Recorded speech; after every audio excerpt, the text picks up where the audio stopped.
Hello, guys. Thank you for being here. Today we are going to see how to use the second conditioner. So now I have a question for you.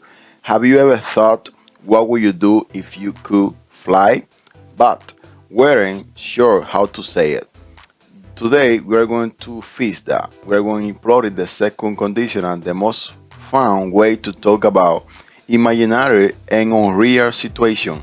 By the end of this video, you'll be able to create your own hypothetical scenario and the result with total confidence. Get ready to level up your English. So let's see.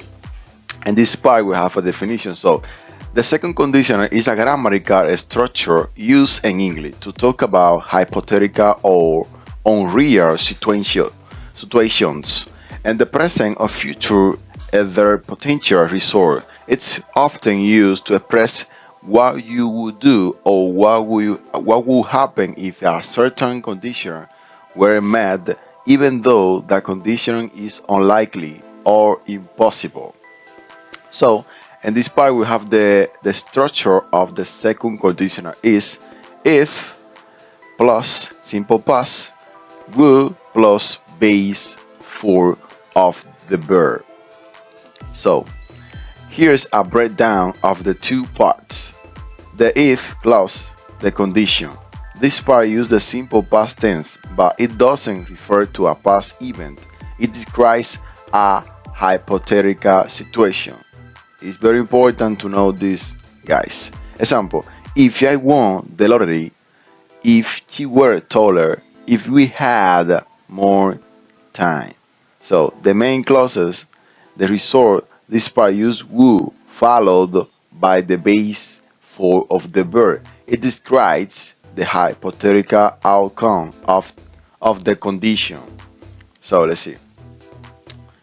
Key points. Unreal or hypothetical. The core idea is that the if clause is not a reality. You're imagining a different situation where for all subjects and the second conditional it's common and often considered. More formal to use were instead of was for the first and third person singular I, he, she, it. For example, if I were you instead of if I was you. Okay, flexibility and order. You can reverse the clauses. The meaning remains the same, but you don't use a comma when the if clause comes second. Example: if I won the lottery, I will travel the world. Example 2: I would travel the world if I won the lottery. So if you see in this part we have a comma, but in this part we don't have a comma because we made a change. So example of the second conditional: if I were rich, I would buy a huge house. So I am not rich, so this is a hypothetical situation. So it's not real, it's imaginary.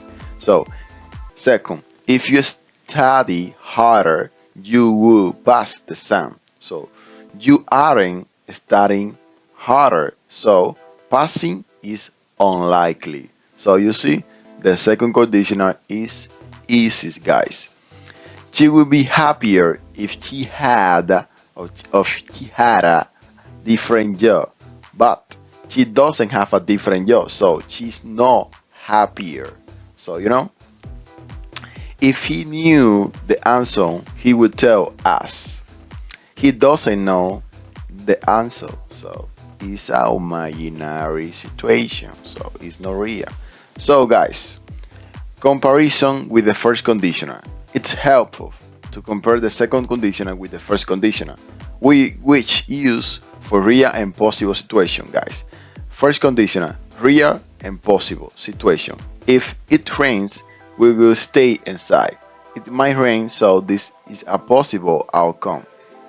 The second conditional is unreal, hypothetical, and you need to use the past. If it were sunny, we will go to the beach. So it's not sunny, so this is a hypothetical plan. So that is the second conditional. Guys, you need to write this information because you can know what is the difference between first conditional and second conditional. So guys, first conditional, real and possible situation. Second conditional, unreal and hypothetical. So that's clear, guys. That's clear, guys. So that, guys, this the video for today. This topic is very short and we don't have many information. So guys, uh, practice the second conditional is my advice for you, and you are going to learn this easy. So guys, the first you need to know the first conditional, and then you need to practice the second conditional. Because if you don't know the first conditional, so imagine the third conditional. If you don't know the first conditional and second conditional, imagine the third conditional. So it's going to be difficult because the third conditional you need to use the past participle of the verb. So if you see, it's we are follow a rule. So the first conditional is simple present.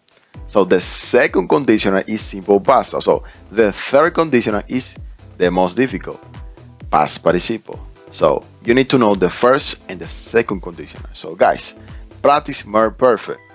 So what you are going to do, you need to stop this video and you need to write this information that you are seeing now and practice this information. And that's it. Practice more perfect, guys. Don't give up, don't be lazy. You can do it. Stand up, get up, and practice this exercise. So guys, thank you for being here. I appreciate it. So I hope you are understanding this topic. That is very simple. So it's only practice that you need to do. So thank you guys. See you in the next video.